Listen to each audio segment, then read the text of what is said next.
Yo, what is going on, everyone? My name is Nick, or the Notorious Fantasy, and in today's video, we're to be going over my top 6 Year 2 wide receivers for the 2023 fantasy football season. Now, I know right now we're knocking on the door of the 2023 NFL draft, and everyone has rookie fever, but it's also important to note that these year number 2 guys, wide receivers, running backs, quarterbacks, tight ends, could be the league winners for your 2023 fantasy football league. So while everyone's all hyped about the rookies, we still got to talk about the other players, so it's a perfect time to touch on the year 2 wide receivers. But before we can get into things, I would like to ask that if you guys are new to the channel and you do end up enjoying today's video, that you please make sure to hit that subscribe button down below. And while you're down there, whether you are new to the channel or not, please make sure you leave a like on today's video. It would help me out a ton. If you want to follow me on Twitter, please do so at NotoriousFantasy. So without further ado, let's get into my year 2 wide receiver breakdowns for my top 6 of the 2023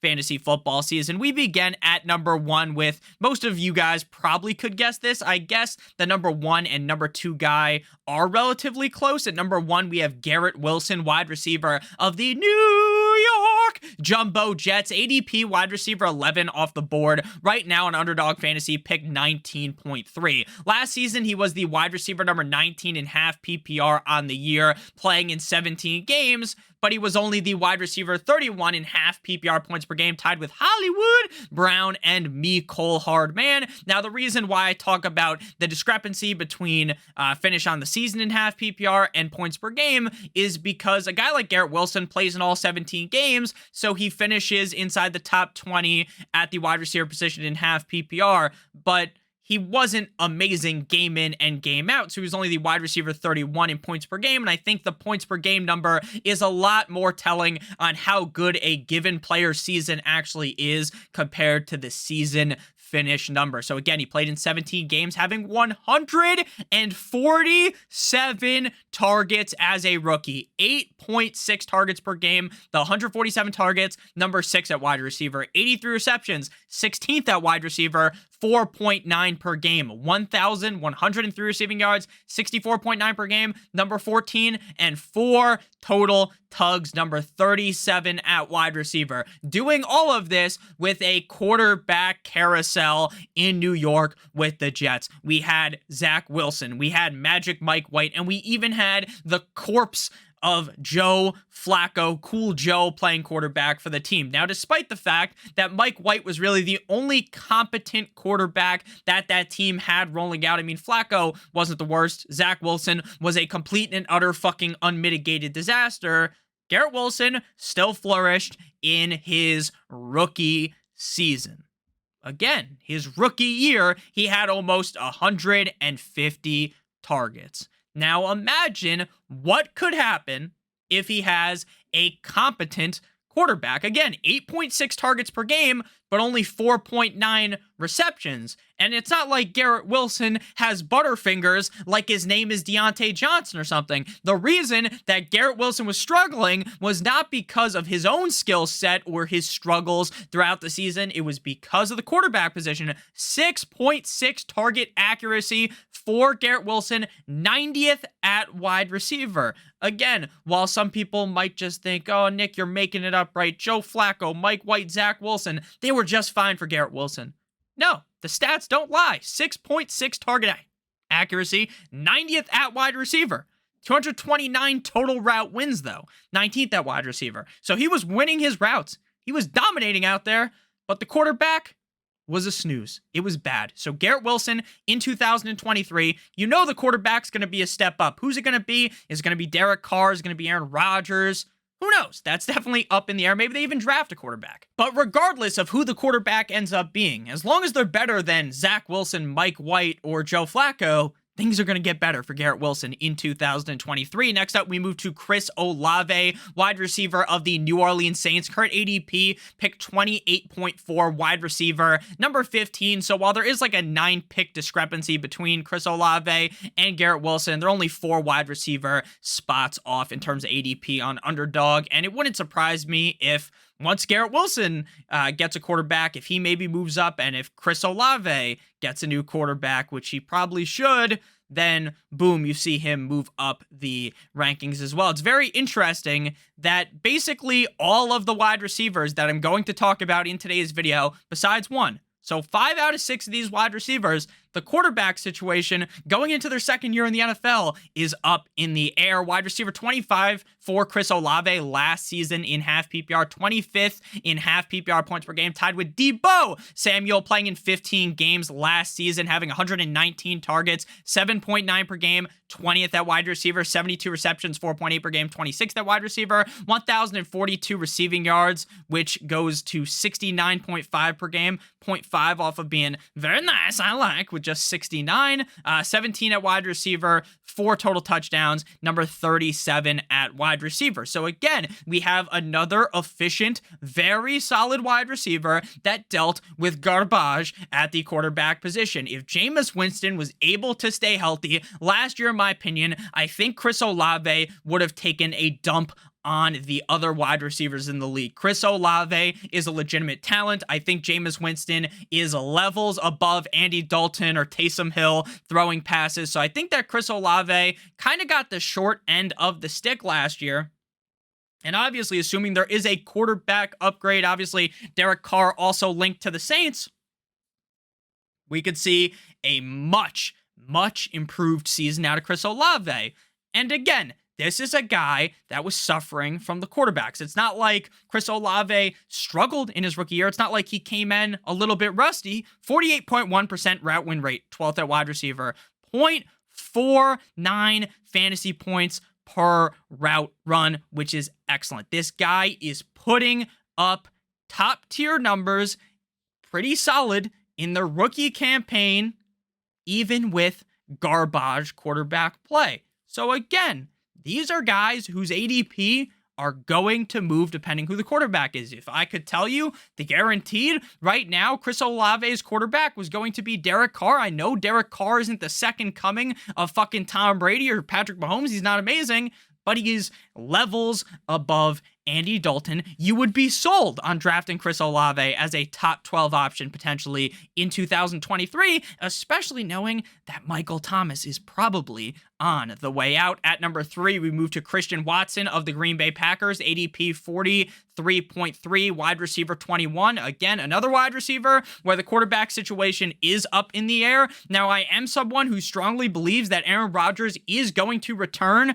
to be the quarterback of the Packers. He wants the bag. They're obviously paying him a shit ton of money, so I think he's going to come back after he did that ayahuasca trip or whatever the hell he was doing in the darkness retreat that he went on for a couple of days. Look, I know that some people think Aaron Rodgers is going to be gone, but I think the money's right. There's really no reason for him to leave in the team. It's not like the team's a disaster. Wide receiver 34 last season for Christian Watson in half PPR, wide receiver 30 in points per game. He played in 14 games on the season, but only started 11 games in 2022, having 65 targets, 4.6 per game, 65th at wide receiver, 41 receptions, 2.9 per game, number 64, 611 receiving yards, 43.6 per game, 52nd, and 9 total touchdowns, number 4 at wide receiver. Christian Watson was heavily carried by the touchdown number last season, but that's really only just because he was a key piece in this offense later on in the season. It's not like game 1 right off the rip that Christian Watson was getting force-fed 7, 8, 9 targets a game, right? That came later on in the season. And when he was being fed the ball, the guy was incredibly efficient and was great at scoring touchdowns. 2.52 fantasy points per target, number 1 at wide receiver. 0.64 fantasy points per route run, 3rd at wide receiver. Even if there's a quarterback change from Rod Rodgers to Jordan Love, I still believe that Watson is the clear number 1 wide receiver on this team. Christian Watson is on contract, obviously, and there's talks about the other wide receivers potentially being gone. Christian Watson is that dude on this team, and I wholeheartedly believe that. Now, I know if you're looking at a season-long sample size, he did not have the most productive season.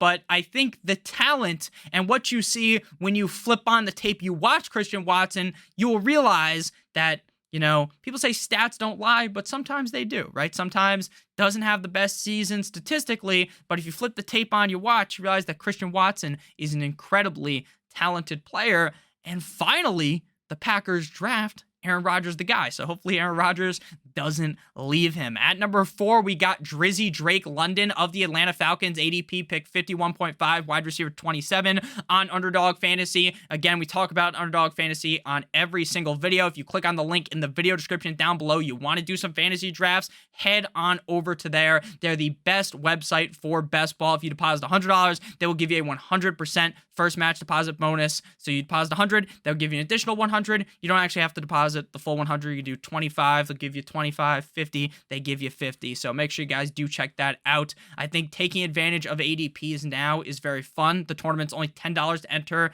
$200,000 to first place. It makes fantasy football a whole lot more entertaining, in my opinion. It's not like now you have to wait till late August, early September to draft, and you can take advantage of maybe the discrepancies in ADP from now until August.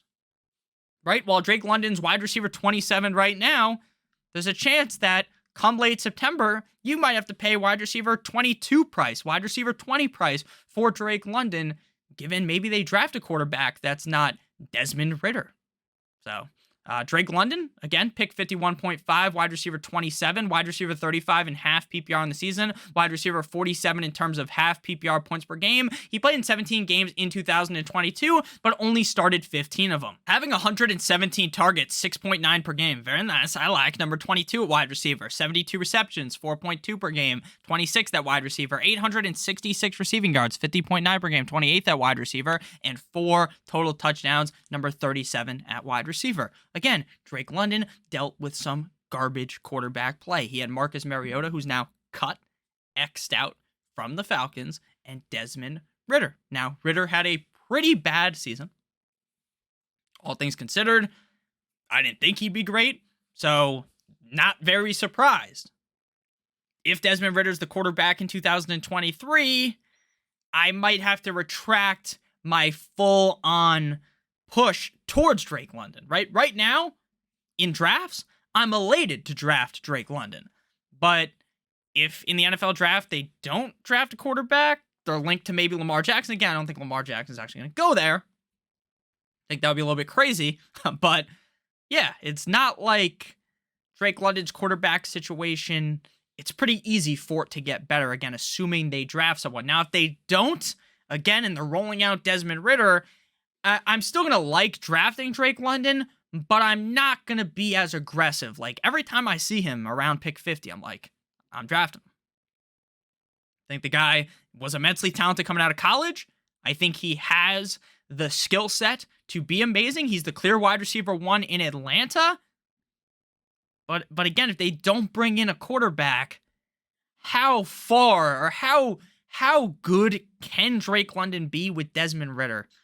I don't know, especially with how much this team pushes towards running the ball. And again, I think this is another narrative that's going to get squished, right? I think Arthur Smith isn't stupid. He's not going to run the rock when they're getting soaked by fucking 30 points in the fourth quarter like he did last season. So again, I think things are going to get better for Drake London, but this is only an assumption. And what they say about assumptions is all they do is make an ass out of you and me. At number 5, we have another receiver that I've already talked a decent amount about. We talked about Drake London a couple videos ago. Talked about Jameson Williams a couple videos ago as well. Jameson Williams, wide receiver of the Detroit Lions, pick 60.9 based upon current ADP, wide receiver 31. Last year, his stats, pretty bad, right? He plays in 6 games on the season, wide receiver 151, wide receiver 133 in points per game, 9 targets, 1 reception, 41 receiving yards, 1 touchdown, right? Nothing to write home about. The stats, not very good, and I understand that, and that's why we're not going to sit here and fucking harp over the stats. This is a guy where you flip on the tape from college and you realize why he was a first-round draft pick in 2022. And we knew coming out of the draft that it was very unlikely that Jameson Williams was going to play a significant amount of time in his rookie year in the NFL. And yet, some people are still like, why did he only play 6 games last year? Is he not as good as we thought he was going to be?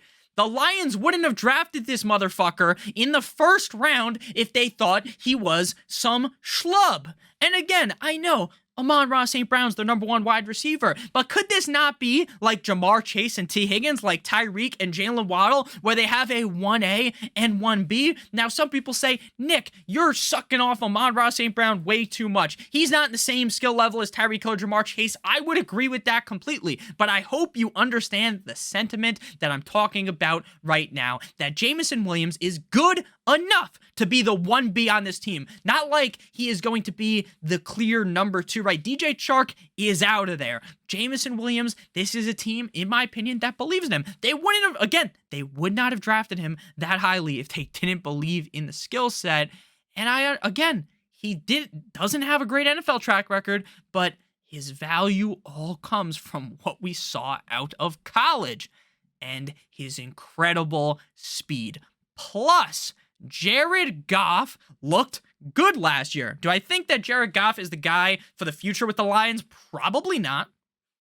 Probably not. But one more year of Jared Goff should be just fine for Mr. Jameson Williams. Final wide receiver to discuss here, Treylon Burks of the Titans, ADP pick 76.3, wide receiver number 39. Wide receiver 61 on the season in points per game in half PPR, 79 in half PPR finish on the season. 11 games played, but only started 6 games, 54 targets, 4.9 per game, number 77 at wide receiver, 33 receptions, 3 per game, 81 at wide receiver, 444 receiving yards, 40.4 per game, 74th, and 2 total touchdowns. Nothing to write home about for Treylon Burks in his rookie year. He dealt with Ryan Tannehill, and he dealt with Malik Willis, and then they went to Josh Dobbs. So again, not the greatest quarterback situation, and another team where their quarterback situation very much up in the air.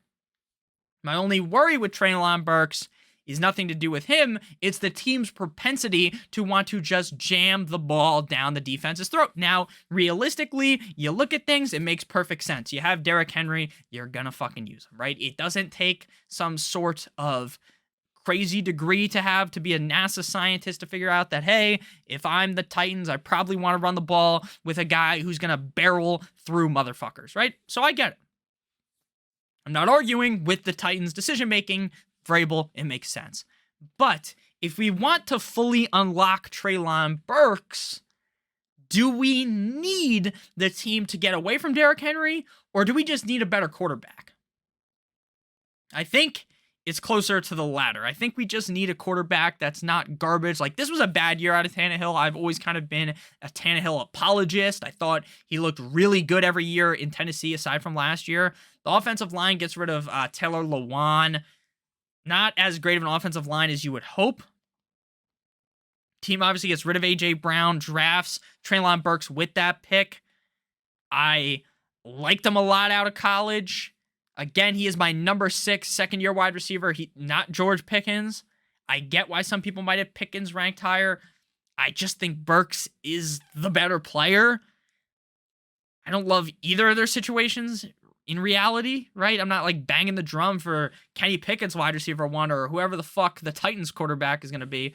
So again, I'm not completely sold on Burks. I was going to make this just a top 5, but kind of everyone likes Garrett Wilson, Chris Olave, right? Everyone likes those guys. Everyone's kind of in on Christian Watson and Drake London. Some people are kind of, you see, pretty polar opposites, right? You're either really in on Williams or you're out on Jameson Williams. And then Burks, I haven't really heard too many people talk about him, right? He was a guy that might have been an interesting sleeper draft pick last year. People drafted him. He didn't play the best, but again, not the best situation for him. So I'm interested to kind of read about what your guys' opinion on these players are. Do you like these guys or do you not like them? Let me know down below in the comment section. I know what I do like, though. I like you guys. I love you guys a ton. Thank you so much for watching today's video. It means the world to me that you guys watch all these videos. I love you guys so much. I'm excited for the NFL draft coming up. I'm excited for the summer. I love talking about fantasy football in the summer. Right now, you know, I work for a couple hours on this video, think all about it, record it, edit, upload it. Doesn't get the most views. But again, I'm not going to sit here and cry about that, right? I understand why it doesn't get the most amount of views. That's why the summer is very exciting, because the hard work that I put in comes to fruition then. But I still love making these videos. It's very fun for me. I like to hear the sound of my own voice. I love talking. Love talking about football. It's my favorite thing, and I love all of you guys. I genuinely appreciate all of you guys so much. It does really mean the world to me. All of the support I see, even in March, February, when people don't really give a rat ass about fantasy football. So again, I love you guys. I hope you all have a great guys' day. Combine. There's going to be talk about the combine coming up soon because that's happening. So I love you guys. Hope you guys all have a great guys' day. And as always, good.